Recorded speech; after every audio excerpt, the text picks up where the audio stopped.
क्या कोई सगा भाई अपनी ही बहन का सौदा सिर्फ इसलिए कर सकता है क्योंकि वो हर महीने 50,000 रुपये कमाती है? क्या कोई माँ अपनी ही कोख से जन्मी बेटी को सिर्फ एक नोट छापने वाली मशीन समझ सकती है? आज की कहानी एक ऐसी ही मजबूर बेटी पायल की है, जिसने अपने परिवार की खुशियों के लिए अपनी जवानी, अपने सपने और अपने पहले प्यार तक की बलि दे दी। लेकिन जब एक दिन उसकी नौकरी चली गई तो इसे सगे भाई और सगे परिवार ने उसके साथ जो घिनौना खेल खेला, उसे सुनकर आपकी रूह कांप जाएगी। पायल की सुबह कभी अलार्म से नहीं, बल्कि रसोई से आने वाले बर्तनों की आवाज़ और माँ की चीख पुकार से होती थी। सुबह के ठीक 5 बज रहे थे। पायल ने अपनी थकी हुई आंखें खोली। रात को ऑफिस का काम खत्म करते करते उसे 2 बज गए थे, लेकिन इस घर में उसकी थकान की परवाह किसी को नहीं थी। वह बिस्तर से उठी और सीधे रसोई की तरफ भागी। माँ ने रसोई में पैर रखते ही तंज कसा। मेम साहब की नींद खुल गई क्या? सूरज सिर पर आ गया है। तेरे छोटे भाई को कॉलेज जाना है, उसकी ड्रेस प्रेस नहीं है और भाभी के मायके से लोग आ रहे हैं। नाश्ते में कचौड़ी बननी है, जल्दी हाथ चला। पायल ने बिना कुछ कहे चुपचाप सिर झुकाया और काम में लग गई। यह इस घर की रोज की कहानी थी। पूरे घर में पायल ही अकेली थी जो एक बड़ी कंपनी में अच्छे पद पर काम करती थी और हर महीने अपनी पूरी की पूरी सैलरी लाकर अपनी माँ के हाथों में रख देती थी। उसका छोटा भाई सुमित, जो 22 साल का हो चुका था, दिन भर दोस्तों के साथ घूमता और महंगे फ़ोन बदलता रहता। बड़ा भाई अमित और भाभी पायल की ही कमाई पर ऐश करते थे और घर का हर छोटा बड़ा खर्च पायल के सिर पर ही था। पायल जब नाश्ता टेबल पर रखकर ऑफिस के लिए निकलने लगी तो माँ ने उसे रोक लिया। माँ के हाथ में एक पर्चा था। माँ ने कहा, यह ले, इस महीने का राशन का बिल है और सुमित की कॉलेज की फीस भी भरनी है। ऑफिस जाते वक्त बैंक से पैसे निकालकर सुमित को दे देना। पायल ने धीरे से कहा, माँ, इस महीने मेरी सैलरी में से थोड़ा पैसे मुझे चाहिए थे। मुझे अपने लिए 2 जोड़ी कपड़े खरीदने थे। मेरे ऑफिस के कपड़े बहुत पुराने हो चुके हैं। पायल की बात पूरी भी नहीं हुई थी कि भाभी कमरे से बाहर आते हुए बोली, अरे ननद जी, कपड़ों की क्या कमी है आपके पास? और वैसे भी आपको कौन सा सज धज कर कहीं जाना है? घर संभालिए, कपड़े तो आते जाते रहेंगे। और माँ जी, अमित कह रहे थे कि उन्हें इस संडे दोस्तों के साथ ट्रिप पर जाना है, तो थोड़ा एक्स्ट्रा पैसे का इंतजाम कर दीजिएगा। माँ ने तुरंत हामी भर दी। पायल ने एक ठंडी सांस ली, अपना बैग उठाया और बिना कुछ खाए ऑफिस के लिए निकल गई। बस में सफ़र करते हुए वो खिड़की से बाहर देखती रही। उसकी उम्र 28 साल की हो चुकी थी। उसकी सहेलियों की शादी हो चुकी थी, उनके अपने बच्चे थे। लेकिन जब भी पायल के घर में उसकी शादी की बात चलती, माँ या भाई कोई ना कोई बहाना बनाकर बात टाल देते थे। कभी कहते कि लड़का ठीक नहीं है, तो कभी कहते कि अभी सुमित की पढ़ाई बाकी है। पायल को लगता था कि उसका परिवार सच में उसकी फिक्र करता है और उसके लिए कोई बहुत बड़ा अच्छा लड़का ढूंढ रहा है। वह इस बात से बिल्कुल अनजान थी कि जिस परिवार को वह अपना भगवान मानती है, उसी परिवार ने मिलकर उसकी खुशियों की अर्थी उठाने की तैयारी कर ली थी। घर पर माँ, बड़े भाई अमित और भाभी के बीच एक बंद कमरे में बातचीत चल रही थी। अमित ने सिगरेट का धुआं उड़ाते हुए माँ से कहा, माँ, आज पड़ोस वाले शर्मा जी पायल के लिए एक बहुत अच्छे लड़के का रिश्ता लाए थे।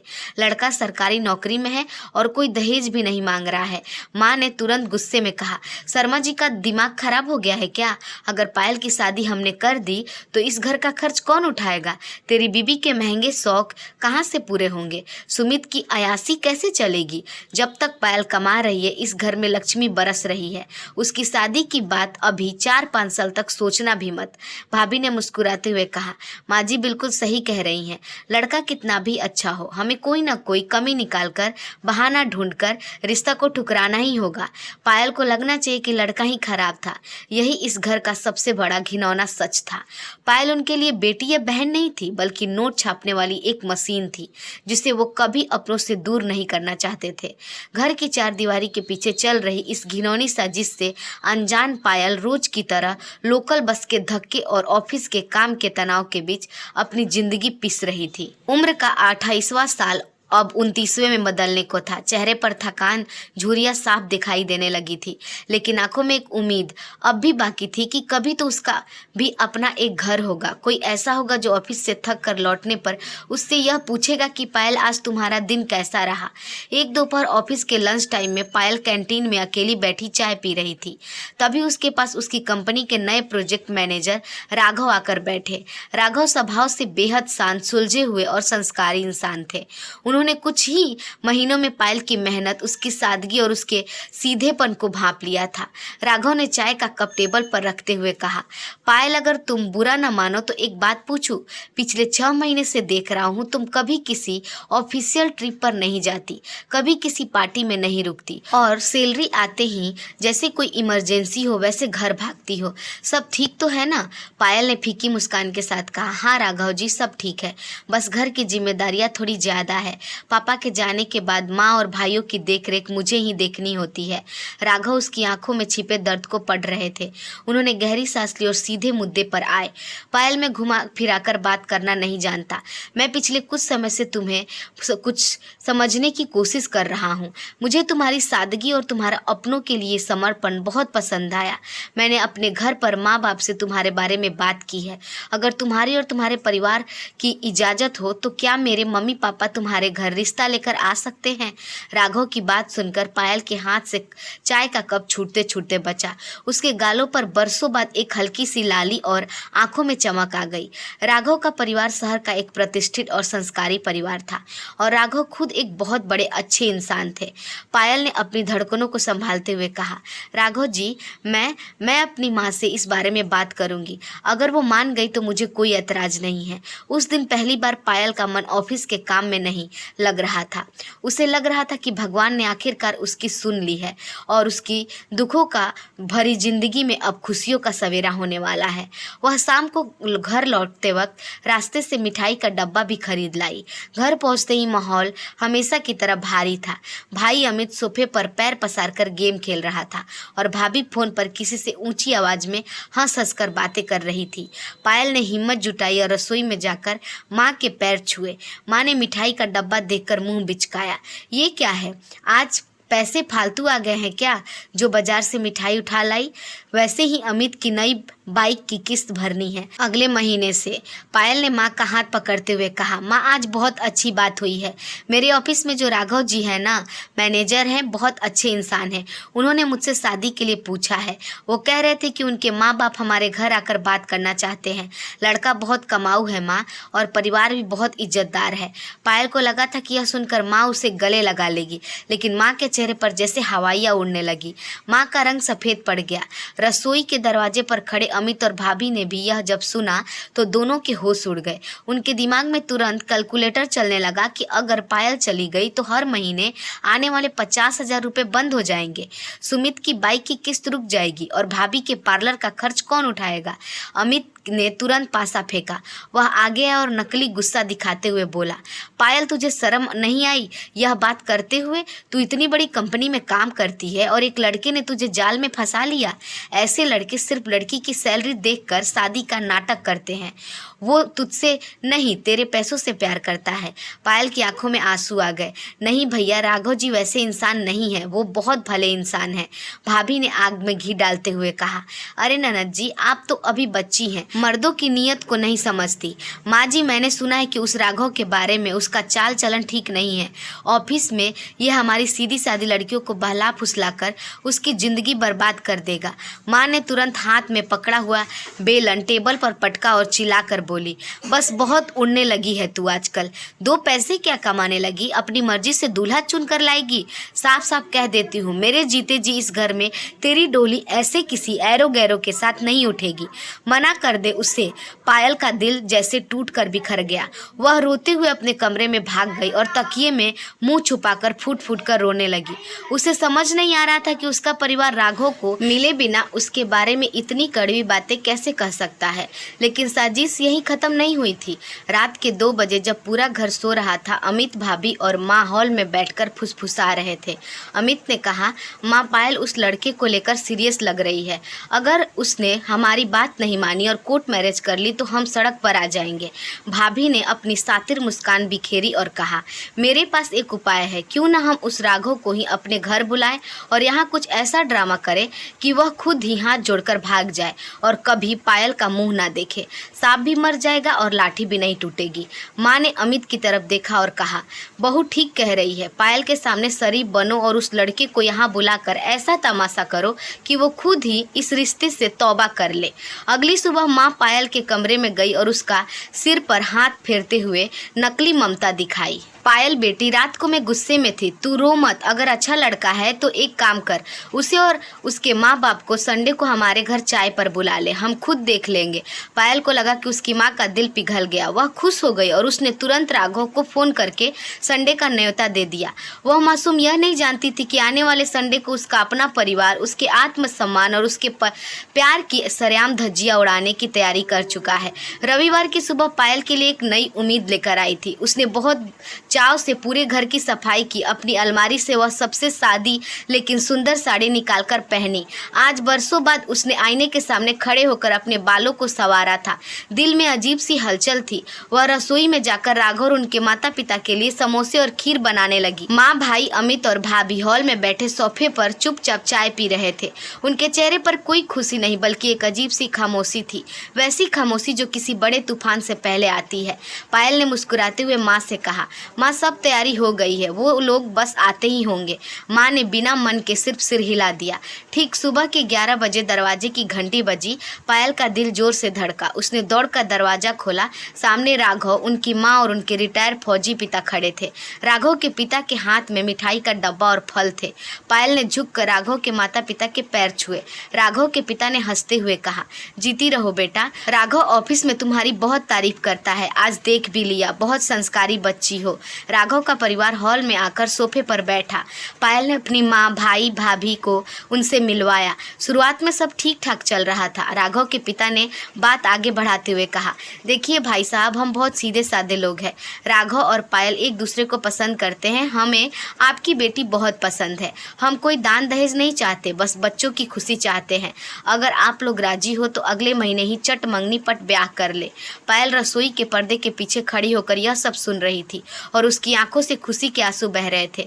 लेकिन तभी सोफे पर बैठे भाई अमित ने अपनी चाल चली। अमित ने कड़क आवाज में कहा, शादी की तो बात बाद में होगी अंकल जी, पहले लेन देन की बात साफ हो जाए। आपने कहा कि आप दहेज नहीं चाहते, लेकिन हम चाहते हैं। यह सुनते ही राघव के पिता चौंक गए। क्या मतलब? अमित ने सिगरेट सुलझाई और धुआं छोड़ते हुए बोला, मतलब साफ है, पायल इस घर की अकेली कमाने वाली है। इसके पैसों से हमारा घर चलता है, मेरे छोटे भाई की पढ़ाई होती है। अगर आप इसे ब्याह कर ले जाएंगे तो हमारा हर महीने का 50,000 का नुकसान होगा। इसलिए हमारी शर्त है कि शादी के बाद भी पायल की पूरी सैलरी हर महीने हमारे अकाउंट में आएगी। और हाँ, शादी का पूरा खर्च आप लोग उठाएंगे और अमित के नाम पर राघव को एक नई कार दिलवानी होगी।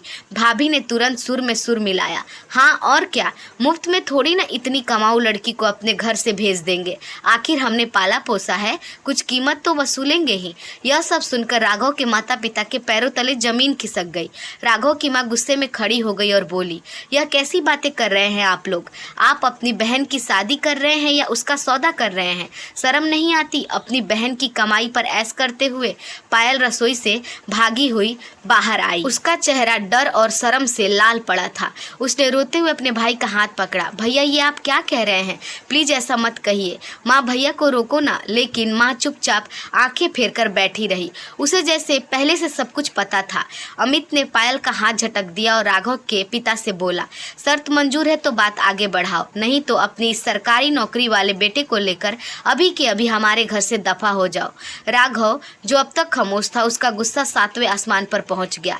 वह खड़ा हुआ और अमित के सामने आकर बोला, बस अमित, बहुत हुआ। मैं पायल से प्यार करता हूँ, इसकी इज्जत करता हूँ, लेकिन तुम लोग जो कर रहे हो वो सरासर घटियापन है। पायल, देखो अपने परिवार को, ये तुमसे प्यार नहीं करते। सकते, ये सिर्फ तुम्हारे पैसों के भूखे हैं। राघव ने पायल की तरफ देखा, उसकी आंखों में आंसू थे। पायल, अगर तुम आज मेरे साथ इस घर से बाहर चलने को तैयार हो तो मैं अभी तुमसे कोर्ट मैरिज करने के लिए तैयार हूँ। मैं तुम्हें वो सारी खुशियाँ दूंगा जो तुम्हें आज तक नहीं मिली। बोलो, चलोगी मेरे साथ? पायल दुविधा के सबसे बड़े भंवर में फंस चुकी थी। एक तरफ उसका प्यार था, उसका सम्मान था, और दूसरी तरफ उसका अपना परिवार था जिसने उसे जन्म दिया था। पायल ने रोते हुए अपनी माँ की तरफ देखा। माँ, कुछ तो बोलो, माँ ने कड़क कर कहा। पायल, अगर आज तू इस लड़के के साथ इस घर की दहलीज पार की तो समझ लेना तेरी माँ मर गई। तू हमारी मौत का मुंह देखकर जाएगी। माँ की इस कसम ने पायल के पैर जकड़ लिए। वह चाह कर भी कदम आगे नहीं बढ़ा पाई। वह घुटनों के बल जमीन पर बैठ गई और जोर जोर से रोने लगी। राघव ने एक गहरी और ठंडी सांस ली। उसकी आंखों में पायल के लिए हमदर्दी थी, लेकिन उसके परिवार के लिए नफरत। उसने कहा, पायल, तुम्हारा यह त्याग तुम्हें एक दिन बहुत भारी पड़ेगा। जो परिवार आज तुम्हारी खुशियों की परवाह नहीं कर रहा, वो कल तुम्हें कहीं का नहीं छोड़ेगा। राघव ने अपने माता पिता का हाथ पकड़ा और बिना पीछे मुड़े उस घर से हमेशा के लिए बाहर निकल गया। पायल का सपना, उसका उम्मीद, उसका पहला प्यार, सब कुछ उस रविवार की दोपहर को उसी हॉल के फर्श पर टूटकर बिखर गया। जैसे ही राघव का परिवार गया, भाई अमित ने राहत की सांस ली और हंसते हुए भाभी से कहा, चलो बला टली, नौटंकी खत्म हुई। और माँ ने रोती हुई पायल की तरफ देखा भी नहीं, सीधे रसोई में जाकर बोली, पायल, रोना धोना बंद कर और चाय बना, सिर में बहुत दर्द है। पायल उस दिन रोई नहीं, उसकी आंखों के आंसू सूख चुके थे। उसने समझ लिया था कि उसकी जिंदगी अब इस घर की बेड़ियों में हमेशा के लिए जकड़ चुकी है, लेकिन वह मासूम यह नहीं जानती थी कि अभी तो सिर्फ उसका दिल टूटा था। इस परिवार की लालच की वजह से एक दिन उसकी जान पर भी बन आने वाली थी। राघव के जाने के बाद पायल के जीवन से जैसे सारे रंग गायब हो चुके थे। वह हंसना, मुस्कुराना और अपने सपना देखना भूल चुकी थी। उसने खुद को पूरी तरह एक रोबोट की तरह काम में झोंक दिया। अगले 3 साल तक वह हर महीने 1 तारीख को बिना 1 रुपए अपने पास रखे पूरी सैलरी माँ के हाथ में थमा देती रही। इन 3 सालों में बड़े भाई अमित ने एक नई कार खरीद ली, भाभी के महंगे शौक और बढ़ गए और छोटा भाई सुमित दिन भर दोस्तों के साथ पैसे उड़ाता रहा। पायल के लिए घर में बस एक ही जगह थी, या तो रसोई का चूल्हा या फिर ऑफिस का लैपटॉप। लेकिन किस्मत का खेल देखिए, साल 2024 की शुरुआत में मंदी का दौर आया और पायल की कंपनी ने बड़े पैमाने पर एम्प्लॉयज़ की छटनी शुरू कर दी। बदकिस्मती से उस लिस्ट में पायल का नाम भी शामिल था। जिस नौकरी के दम पर वह पूरे घर की लक्ष्मी बनी हुई थी, वह नौकरी एक झटके में चली गई। जब पायल शाम को भारी कदमों से घर लौटी तो उसके हाथ में टर्मिनेशन लेटर, नौकरी से निकाले जाने का पत्र था। उसने हॉल में बैठी माँ और भाइयों के सामने रोते हुए कहा, माँ, मेरी नौकरी चली गई, कंपनी ने मुझे काम से निकाल दिया। यह सुनते ही जैसे पूरे घर पर बिजली गिर पड़ी हो।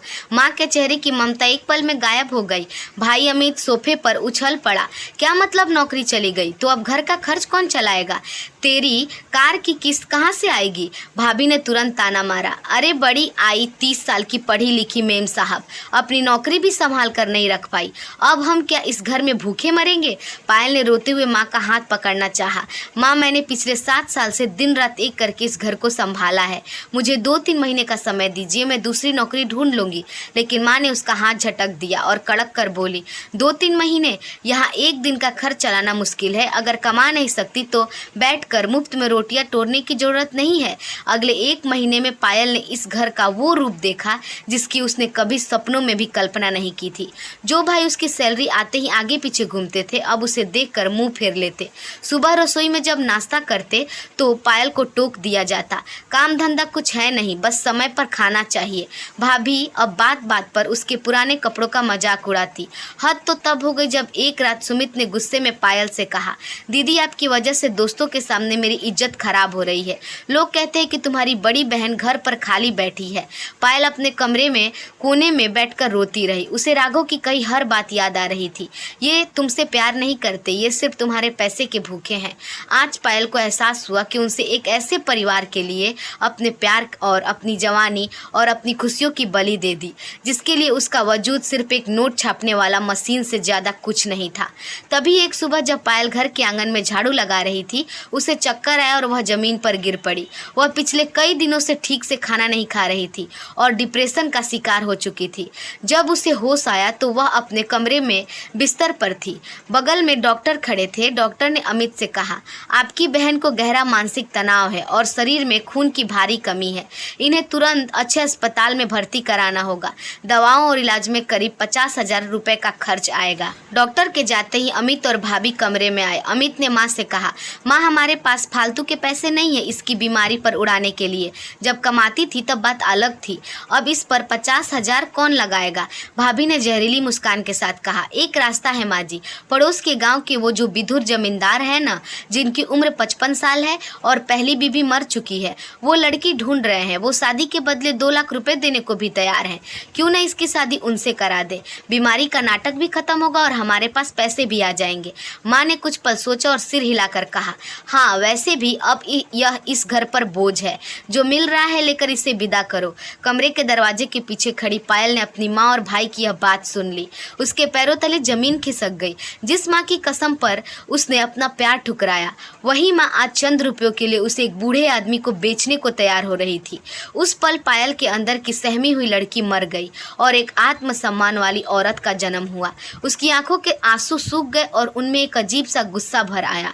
अगली सुबह जब माँ और भाई सो कर उठे तो उन्होंने देखा कि पायल का कमरा खाली था। अलमारी खुली हुई थी और उसके सारे कपड़े गायब थे। डाइनिंग टेबल पर पायल का पुराना मोबाइल फ़ोन रखा हुआ था और उसके नीचे एक सफ़ेद कागज़ पर कोयले से कुछ लिखा हुआ था। कागज़ पर लिखा था, माँ, भैया और भाभी, आप लोगों ने मुझे बेटी या बहन कभी नहीं माना। मैं तो आपके लिए सिर्फ वो बेड़िया थी जिससे आपकी अयासियाँ बंधी हुई थी। आज मैं उन बेड़ियों को हमेशा के लिए तोड़कर जा रही हूँ। मैंने अपनी ज़िंदगी के 7 साल और लाखों रुपए इस घर को दिए। वो मेरी तरफ से आप लोगों के पालने और पोसने का कर्ज था जो आज चुकता हुआ। अब मुझे ढूंढने की कोशिश मत करना, क्योंकि अब इस दुनिया में हमारी पुरानी पायल मर चुकी है। अब मैं अपनी ज़िंदगी अपने दम पर जीऊँगी। अमित ने गुस्से में कागज़ फाड़ दिया। भाग गई चुड़ैल, अब हमारा खर्च कैसे चलेगा। लेकिन माँ चुपचाप उस खाली कमरे को देखती रही। आज उस घर में कार थी, महंगा सामान था, आलीशान सोफे थे, लेकिन उस घर की रौनक, उस घर की लक्ष्मी हमेशा के लिए जा चुकी थी। पायल ने शहर के एक छोटे से कोने में एक नया आशियाना ढूंढा, एक नई छोटी नौकरी की शुरुआत की। अब उसके पास बड़ी गाड़ी नहीं थी, महंगे शौक नहीं थे, लेकिन उसके चेहरे पर एक सुकून था, एक आज़ादी थी। वह समझ चुकी थी कि रिश्तों का सम्मान करना अच्छी बात है, लेकिन अपने आत्मसम्मान की बलि देकर निभाए गए रिश्ते सिर्फ एक धोखा होते हैं। दोस्तों, उम्मीद करती हूँ पायल की ये दर्दनाक कहानी आपको पसंद आई होगी। अगर हमारी कहानी आपको पसंद आई हो तो हमारे वीडियो को लाइक और चैनल को सब्सक्राइब जरूर कीजिएगा। मिलते हैं एक और नई के कहानी के साथ। तब तक अपना ख्याल रखें। धन्यवाद।